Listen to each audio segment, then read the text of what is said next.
Wikipedia provides a personal life section for most of the people who are in its listings.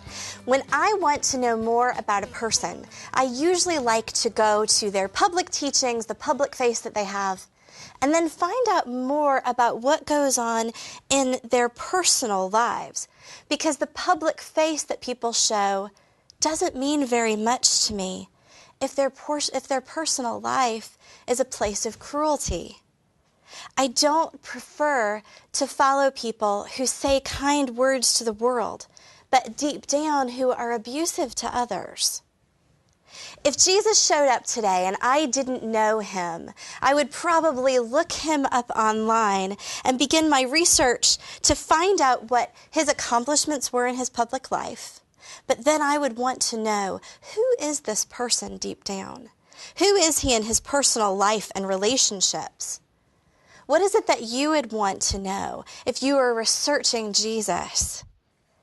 What we have in this passage today shows us these two sides of who Jesus is. Imagine that you are wandering through the temple on the day that Jesus speaks to people, and what we have in this passage. At this point, Jesus has become a scandalous celebrity. Lots of people are gathering around to hear what he has to say. If you stopped, what would it be that drew you to him?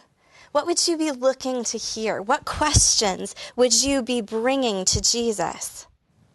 You would hear him speak words of liberation over you. Watch out for people who are oppressive. They may be telling you that God has given them the right to oppress you, but they are not telling the truth, Jesus would tell you. Watch out for people who look great on the outside, but inside hurt others. Watch out for religious leaders, Jesus says, who make money off of other people for their own great gain. Watch out for people who manipulate others for their glory. And we would sit and we would listen like the people who listened to what Jesus had to say. And the scripture tells us that the people around Jesus took great delight in all of these things that he was saying. Because we like to hear messages like this. We like to be reminded that when people speak things that aren't true, that they aren't true. This is what Jesus has to say.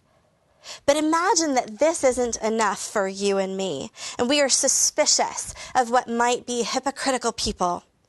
We want the inside scoop of what's going on.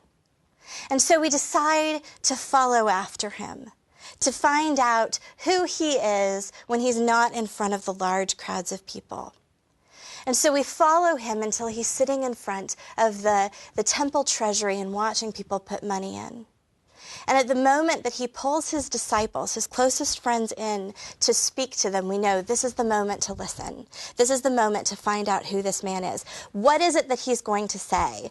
Will he say something lewd and offensive? Will he make comments on an attractive woman putting money into the temple treasury?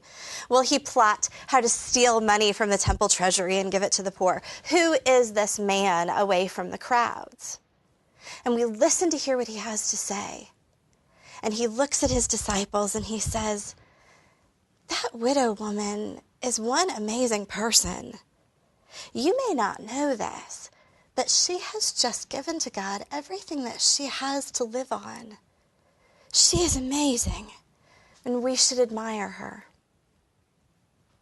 Now, if you heard Jesus speak these words to his closest friends, what kind of person would you think that he was? What kind of interior core life would you see here? Here is a man who respects the poor widows above the most powerful and impressive people of his time. Here is a man who chooses to honor the least instead of abusing them to become the greatest. Now what do we think of who Jesus is? The next question is this someone that we want to keep following? Where we are is not where we are going. So what's the next step? Do we move from following him incognito and move to following him publicly? Do we continue following him, a man who says things like this for the rest of our lives? What will your future be? And what will you choose to do next?